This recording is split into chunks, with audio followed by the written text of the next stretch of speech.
ክርስቲያኖችን አላህ ያጥፋቸው እያልክ ትቀራለህ አቀራም? ክርስቲያኖችን አላህ ያጥፋቸው? እንዴት ክርስቲያኖችን አላህ ያጥፋቸው ማለት?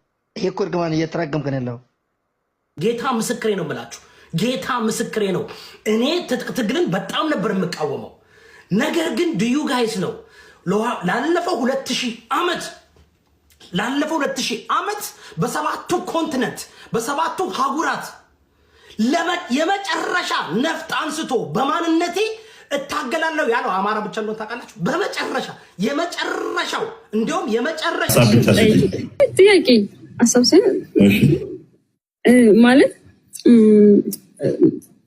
እዚህ ውስጥ ከመግባት በፊት ታውቃቸዋለህ እንደዚህ አይነት ነገር ምናምን እንደሚያደርጉ ሰው ለመግደል ምናምን በጣም ቅርብ እንደሆኑና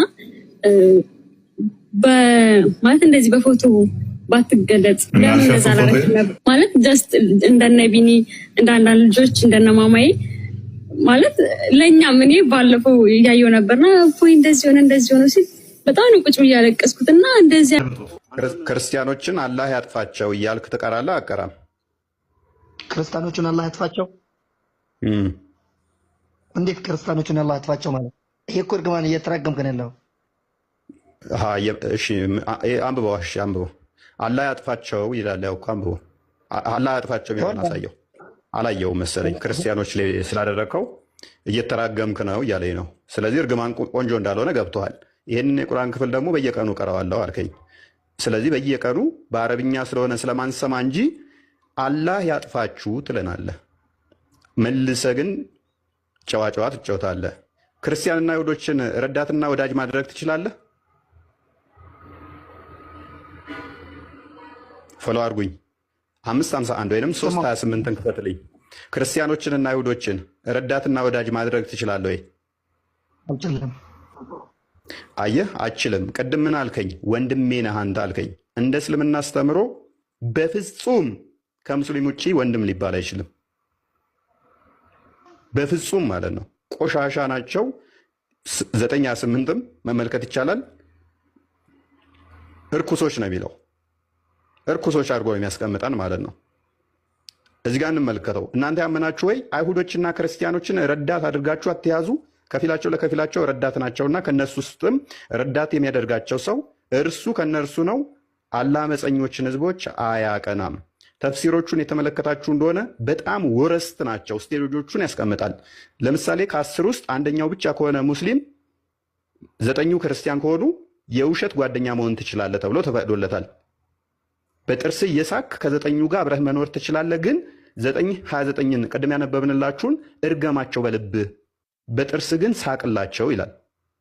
ቁጥር እኩል እስክትሆን ድረስ እንደዚህ አድርግ። ቁጥር እኩል ስትሆን ግን ከነሱ ጋር ረዳት ወዳጅ አድርጋ አትያዛቸው ይላል። ቁጥር ስበልጥ ደግሞ ሳይ ሙስሊም 21 ላይ ይመጣል። ምድር የአላህና የመሐመድ ብቻ ስለሆነ ጌታ ምስክሬ ነው የምላችሁ፣ ጌታ ምስክሬ ነው። እኔ ትጥቅ ትግልን በጣም ነበር የምቃወመው። ነገር ግን ድዩ ጋይስ ነው ላለፈው 2000 ዓመት በሰባቱ ኮንቲነንት በሰባቱ ሀጉራት የመጨረሻ ነፍጥ አንስቶ በማንነቴ እታገላለሁ ያለው አማራ ብቻ ነው። ታውቃላችሁ? የመጨረሻው እንዲሁም የመጨረሻው ነፍጥ ያነሳ በታሪክ አማራ ነፍጥ ሲያነሳ ለሀገሩ እንጂ አማራ ነፍጥ ለራሱ አንስቶ አያውቅም። ሁል ጊዜ በሰላማዊና በንግግርና በቸላተኝነትና በመሸከም ነበር የሚያሳልፈው። እኔ እያልኳቸው ላለፈው 2000 ዓመት አማራ ለአማራ ለኔ ብቻ ለራሴ ብቻ ብሎ ታግሎ አያውቅም። አሁን ፋኖ በብልጽግና መንግስት ጊዜ ነውና ምን ብዬ ጠየቅኩኝ? ለምንድን ነው አልኩኝ። አስባችኋል? ሌሎች የመጀመሪያ ነገር የሚያነሱት ትጥቅ ትግል ነው። አብዛኛዎች በሁሉም ሀገር ከሄዳችሁ ማለት ነው ሰላማዊ ትግል ያደረጉ በጣም ጥቂቶች ናቸው። ሰላማዊ ትግል አሁን ብዙዎች የሚሉትኝ እዚህ አፍሪካን አሜሪካኖች ታውቃላችሁ፣ 2 አይነት ትግል ነበር። የማልከም ኤክስ እና የማርቲን ሉተር ኪንግ ትግል ነበር። የማልከም ኤክስ የትጥቅ ትግል ነበር የሚያምነው። ማርቲን ሉተር ኪንግ ሰላማዊ ትግል ነበር የሚያደርገው። ማርቲን ሉተር ኪንግ ሲመራ የነበረው በነጮች ነው። ማልከም ኤክስ ሲመራ የነበረው በጥቁሮች ነው። እና ማልከም ኤክስን አሳስን የተደረገው ሆን ተብሎ የማርቲን ሉተር ኪንግ አይዲዮሎጂ እንዲመጣ ተጀመረ። የአፍሪካን አሜሪካኖች ታሪክ ማንነት የተበላሸው ማርቲን ሉተር ኪንግ ይዞት የመጣውን አይዲዮሎጂ በመቀበላቸው ነው። እና እኔ በጣም ማርቲን ሉተር ኪንግ በጣም እንደኔ ከሰላማዊ ታጋይ ብዬ የማስበው ስለነበረ የሱን ፈላሰፊ እንከተል እያልኩኝ ብዙ የአማራ ልጆችን ላለፈው 5 ዓመት ስታገላቸው ነበር። አሁን ግን የተረዳሁት ምንድነው የአማራ መዳኛ ክንዱ ፋኖ ብቻ። ፋኖ ደግሞ አሁን ለመጨረሻ ጊዜ በመጨረሻው ሰዓት ለራሱ ለአማራ በአማራነቴ ብሎ የተነሳው ለመጀመሪያ ጊዜ ነው። ሌላውን ጊዜ ግን ፋኖ ትጥቅ ትግል ሲያነሳ ለሀገሩ፣ ለደንበሩ፣ ለህዝቡ፣ ለብሔር ብሔረሰቦቹ ነበር። ስለዚህ መከበር አለበት። የፋኖ ትግል መከበር አለበት። ምክንያቱም የአማራ ማህበረሰብ ማለት ነው። አማራ ማህበረሰብ ኢትዮጵያን የመሰረተ ኢትዮጵያን የአንበሳ ድርሻ የሚወስድ በሁሉም ነገር ነው። የማፍረስን ፍላጎት የለውም። አማራ ሀገሩን የማፍረስ ህዝብን የመበደል ፍላጎት የለውም። ለ50 ዓመት አማራው ሲገደል፣ ሲሰደድ፣ ወንጀል ሲደረግበት በሰላማዊ መንገድ የሚታገሉ ግለሰቦች ብቻ ነበር የመጡት። ነገር ግን ይህ በተለይ የብልጽግና መንግስት ሰላምን አይፈልግም። የብልጽግና መንግስት ዲሞክራሲ አይፈልግም። የብልጽግና መንግስት ዲሞክራሲ ቢሰጥ በ24 ሰዓት የኢትዮጵያ ህዝብ አብይ አህመድን ልክ እንደ ሳዳም ሁሴን ወጥቶ ያንጠለጥለዋል። የኦሮሞ ልጆች ናቸው መጀመሪያ ወጥቶ አብይ አህመድን የሚያንጠለጥሉት። እየተመለከትን እኮ ነው። አዲስ አበባ መሀል ላይ ቁጭ ብሎ እኮ ጥይት እያቀባበለ እኮ አማራና ትግሬን የሚያሳደድ ግለሰብ ማለት ነው። ነፃነት መብት ተሰጡት፣ ግሪን ካርድ ተሰጡት፣ አረንጓዴ ካርድ ተሰጡት። ግን ከፓርላመንት ግን የአማራ ፖለቲከኞች ከፓርላመንት እጅና እግራቸው ታስሮ ወደ እስር ቤት ወደ ጉድጓድ የሚወረወሩ ናቸው። ከዚህ በላይ ምን አለ? አንድ ሰው እኮ እንደ ሰው አክት የሚያደርገው እንደ ሰው ሲከበር እኮ ነው አይደለም እንዴ? አሁን ሀገር አለኝ ብለው አሁን አሜሪካ ሀገር አለኝ ብለው እኮ እንደ ሰው ስለምከበር ነው። እንደ ሰው ካላከበሩኝ ገባችሁ? እንደ ሰው ካላከበሩኝ ወደ ኋላ ወስደው ልክ በ1950 እና በ1960 የነበረውን ወይም ደግሞ በ18ኛ ክፍለ ዘመን የነበረውን የባርነት እንመልሳለን ብለው ነጮች ቢነሱ ድዩጠኝ እንደ ሰው አክት አደርጋለሁ አናረግም። አብዛኞቻችን እንደ እንስሳ ነበር የምንለወጠው። የሚገርማችሁ ነገር ግን አማራ እስካሁን ድረስ በሰዋዊነቱና በሰባዊነቱ ትግሉን ቀጥሏል። ያደረገው ምንድነው? ትጥቅ ትግል አነሳ።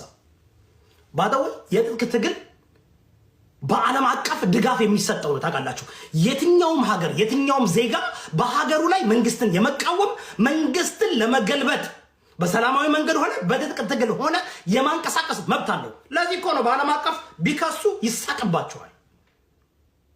መብት አለ። you have right።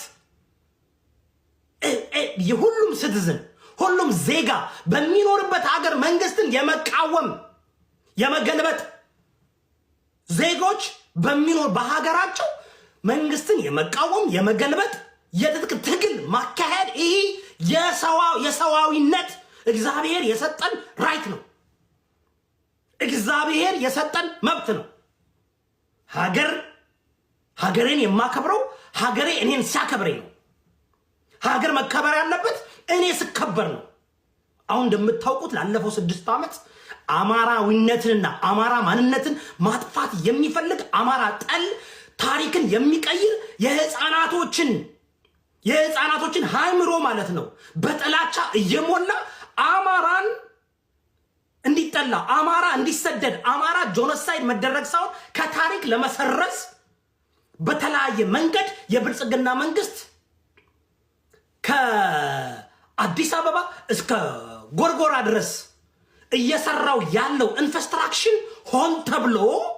ሆን ተብሎ ኦሮማይዜሽንን እየሰራ ነገር ግን ከኋላ ኤልጂቲቢኪው ሊብራል ሜንታሊቲን አምጥቶ ሊብራል ሜንታሊቲ ከኋላው ነው እየከፈሉ የዴሞክራቶች የነ ጆ ባይደን የነ ባራክ ኦባማ እና የነ ጆ ባይደን አይዲዮሎጂ ኢትዮጵያ ውስጥ አፍሪካ ውስጥ ገብቶ ዛሬ የብልጽግና መንግስት አንበሳን አውጥቶ ፒኮክ ያስቀመጠ መንግስት ኢንፍራስትራክቸር ሁሉ ብትመለከቱት ከላይ ሆናችሁ በድሮን የሚቀረጸው ነገር ብትገነዘቡ ትውልድን የሚለውጥ ኢሉሚናቲ የሆነ ጸረ ክርስቶስ የሆነ ጸረ አማራ የሆነ ጸረ ኢትዮጵያዊ የሆነ አይዲዮሎጂ ብዙ አይነት ቲቪ ሾው እየተሰራ ነው። ብዙ አይነት ሙዚቃዎች እየተለቀቁ ነው። ብዙ አይነት ዶክመንተሪዎች እየተለቀቁ ነው። ኦልሬዲ ህዝቡን ካልቸሩን ባህሉን ስትሪፕት እያደረጉ እየለወጡት ነው። ስለዚህ ይህ መብቱን ደግሞ የተረዳው አማራ ብቻ ነው። በአሁኑ ሰዓት የሌላው ብሔር ብሔረሰቦች አልተረዱትም፣ አልተገነዘቡትም፣ አላወቁም እንጂ አማራን ካጠፋን ሌላው ቀላል ነው ብለው ስለሚያምኑ ነው። ስለዚህ አትሸወዱ። እኛ ከእውነቴን ነው የምላችሁ፣ በጣም የሚገርም ነገር መሬት ላይ ያሉትን ፋኖዎች ንግግራቸውን ስታዳምጡ ከምር ነው። በየትኛውም ዓለም የፍሪደም ፋይተሮች የነፃ ታጋዮች እንደ ፋኖ እንደ አማራ ፋኖ ስነ ልቦናና ስዕብና ያላቸው የለም። ጥያቄ አሳብሰን ማለት እዚህ ውስጥ ከመግባት በፊት ታውቃቸዋለህ እንደዚህ አይነት ነገር ምናምን እንደሚያደርጉ ሰው ለመግደል ምናምን በጣም ቅርብ እንደሆኑና ማለት እንደዚህ በፎቶ ባትገለጽ ለምን እንደዛ አላረክም ማለት ጀስት እንደነ ቢኒ እንዳንዳንድ ልጆች እንደነ ማማዬ ማለት ለኛ ምን ባለፈው ያየው ነበርና ፎይ እንደዚህ ሆነ ሲል በጣም ነው ቁጭ ብዬ ያለቀስኩትና እንደዚህ ያደበደቡት ነው የሚባለው ለሰምቼ ጀስት ባትታይ ኖር የሚለው ነገር ውስጤ ስለነበር ፈርቀልኝ ነው አለቀስኩ ብላውን የሶፍት መግቢያ ልትጠይቀኝ ነው? ኖ አይ አልጠይቅም፣ ግን አላውቅም ካለን ፍቅር ይመስለኛል እንደዛ ብዬ ስላሰብኩና ባትወጣ ደስ ይለኝ ነበር።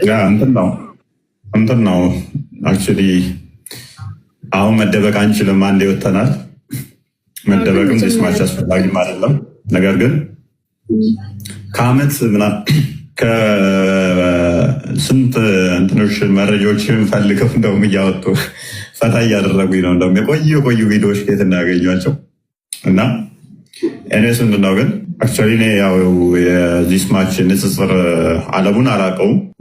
ከፖለቲካው ነው ኦልሞስት ወደዚህ ሽፍት አድርገን የመጣ ነው ምናምን ነገር የዛሬ ዓመት አካባቢ 1 ዓመት አለ ወደ እኔ ንጽጽር ላይ 1 ዓመት ከ2 ወር ከ3 ወር እንደዚህ አካባቢ ሆኖልኛል።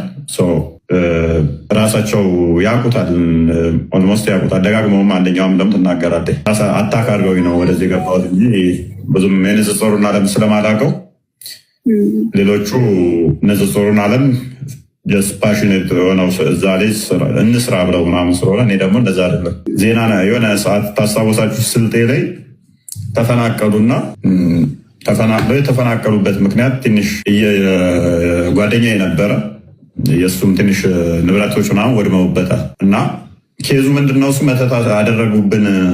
በመተት ምክንያት ነው ተማሪዎች የሙስሊም ተማሪዎች ትምህርት ማይገባቸው፣ ሴቶቹ የሚወድቁት ከትምህርት በክርስቲያኖች ኦርቶዶክሳውያን መተት አድርገውባቸው ነው የሚል ዜና እንደሆነ መረጃዎችን እንዲህ ስሰማ ምናምን ነገር ረበሸኝ። ምን ማለት ነው? ምንም ማያውቅን ሰው ከዛ አንተ ደደብ ሆነ ትምህርት ስላልገባ ስትወድቅ ክርስቲያኖች መተት አድርገውብኝ ነው። ከዛ እንትን ለማየት ሞክሬ ነበረ፣ ዜናዎች የነሱን ሳይድ ለማየት ስሞክር እነ አሮንቲ ምናምን ነገር ፎቶችን የልጆቻችን ፎቶ ቤተክርስቲያን ውስጥ አለ ይላሉ። እንዴት ነው እነሱ ቅዱሳን ናቸው? የአንድ የሙስሊም ሴት ተማሪዎች ፎቶ እንዴት ነው ቤተክርስቲያን የሚሰቀለው? ምን እያሉ ነው የሚለው ትንሽ አበሳጨኝ። ምን እያሉ ነው እነዚህ ሰዎች ምናምን አልኩና ቪዲዮ ሰራው ማለት ነው። እንዴት እንደዚህ ይላሉ? እንደዚህ ሊሆን አይችልም። ፎቶቸው ቤተክርስቲያን ውስጥ ተሰቅሏል ካሉ እኔንም መተተኛ ነህ እያሉኝ ነው። ምክንያቱም ፎቶቸውን እያየው ነው ቤተክርስቲያን ውስጥ። ይህ ስድብ ነው ለእኔ። ይህን እንደዚህ አይባልም ምናምን ስል ምላሽ ብለው አሁን መተተኛ ናቸው እናንተ እኮ መተተኛዎች ናቸው ምናምን የሚሉ ንጽጽር የሚሰሩ ልጆች ሰሩ ቪዲዮ። እኔ አላቃቸውም፣ ንጽጽር ይስሩ አይስሩ አላቃቸውም። አሁን ነው ያወቅኳቸው ንጽጽር የሚሰሩ መሆናቸው። ግን ምላሽ መሰጣጠት ጀመርን ማለት ነው። ማለት ሰጣ ገባ ውስጥ ገባ። ከዛ ሌላ ቪዲዮ አሁንም እንትን ሲሰሩ ምን ብለው ሰሩ? ሰብስበናቸው ካህናቶቹ ምናምን ነገር ጣቢያችሁን ታጠቡና አንጡና መተት የሰራው ሰውዬ በዛ ታጥቦ እንትናቸውን ሲሰጡ በዛኛው ይድናል። ስለዚህ እንደዛ ብለን ስንላቸው ካህናቶቹ አንሰጥም ብለው አሉ። የሀገር ሽማግሌዎች እንደዚህ እንትን ሊያስማሙን ሲሉ የሚል ዜና ሰሩ። አሁንም ከዛ ቆሜ ሳስበው ታጥቤ የኔ ጣቢ እሱን ሙስሊሙን ከድግምትና ከመተት ሊያድ ነው። ከዛ ጣቢህን አንጣ አንተ መተት ሰርተህብኝ ሆነ አንተ ጣቢ ነው የሚያድነኝ ብሎ ሲለኝ ባይዲፎልት ምን እያልኩ ነው? እኔ መተት የሰራሁብህ ብዬ ጣቢ ልሰጠው ማለት ነው። ስለዚህ እኛ አባቶች እምቢ እንዳሏቸውና በዚህ ምክንያት ጠቡ አግራቬትድ ሆኖ ንብረት እንዲወድም ምክንያት እንደሆነ ጋዜጠኞቹ ሙስሊሞቹ ሲሰሩ ሰማሁኝ። እጣቢያቸውን እኮ እምቢ ያሉን ምናምን ብለው ማለት ነው። ከዛ ለምን እምቢ ሊሉ ይችላሉ አሰብኩና እኛው እኔ አሁን አንዱ መጥቶ ታጠብና እንደዚህ ጣቢን ሰውነትን ብልትን ምናምን ፊትን ታጥበህ አንጣ ያንተ ጣቢ ከድግምት ያድናል ቢለኝ ድግምት ያሰራሁት እኔ ከሆንኩኝ እንደዛ ላልሰጠው ይችላለሁኝ። ምን ሊያደርግብኝ እንደሆነ ስለማላቅ ማለት ነው። ከዛ ምን አይነት ቪዲዮ ሰራሁባቸው። የእናንተ አምላክ በጣቢ ነው እንደሚያድነው በእኛ ጣቢ ነው እናንተ ከሴጣን ምድኑት የሚል አይነት ነቆራ ውስጥ ገባን ማለት ነው። ሐዲስ ላይ ኑር ቁርአን ላይ ኑር አላውቅም ነበር በጊዜው። አክቹዋሊ በኋላ ነው ሐዲስ ላይ እንደዚህ አይነት ታሪክ መኖሩን ያወቁት። በጣቢ መዳን አስተምሮ እንዳለ ያወቁት በኋላ ነው። ይሄ ነገር ሲመጣ ትንሽ አበሳጫቸው። ንጽጽር የሚሰሩት በጣም ብዙ ቪዲዮ ሰሩብኝ፣ ለማስፈራራት ሞከሩ እና ይሄ የምታየው ሰውዬ ደግሞ ይፈራ አይደለም እና ለማስፈራራት የሌለ ዛቻ ሲጀምሩ እንደዛማ ከሆነ እናቅፈው በቃልና አከበድንባቸው ማለት ነው። አከበድ ነው እና ምፈራ ነገር ምናምን መስሏቸው ለማስፈራራት ያኔ ሲሞክሩ ትንሽ እንደውም በቃ የእናንተ አምላክ የለም ማለት ነው፣ የእኛ አጣቤ እናንተ መድኃኒት ነው የሚለው ትንሽ አበሳጫቸው። አልሞስ ወደ ንጽጽሩ ከዛ በኋላ ከመግባቴ በፊት የተወሰነ ቆይቻለሁ። ግን ቪዲዮ መመላለስ ጀመርን ሳልፈልግ የግዴታ እነሱ ባስተምሮ ከተቹኝ የግዴታ እነሱን አስተምሮ ማንበብ ስላለብኝ ሳልፈልግ ማንበብ ጀመርኩ። ስለዚህ የመደበቅም የመስራትም አላማውም ፍቅዱም ስላልነበረኝ እዚህ ስማሽም እቆይበታለሁ ብዬ አላሰብኩም ነበር። ከዛ አንጻር የገባ ነው እና እንደዛ ነው። የተመለሰልሽ ይመስለኛል። አዎ በደንብ ተመልሶልኛል። ያው ማለት እኔ ሳቅክ በጣም ጎበዝ እውቀት ኖሮክ ምናምን ስላገኘሁ የዚህን ያህል እንትን አትልም ብዬ ስላሰብኩ ነው። ለዛ ነው እና አመሰግናለሁ።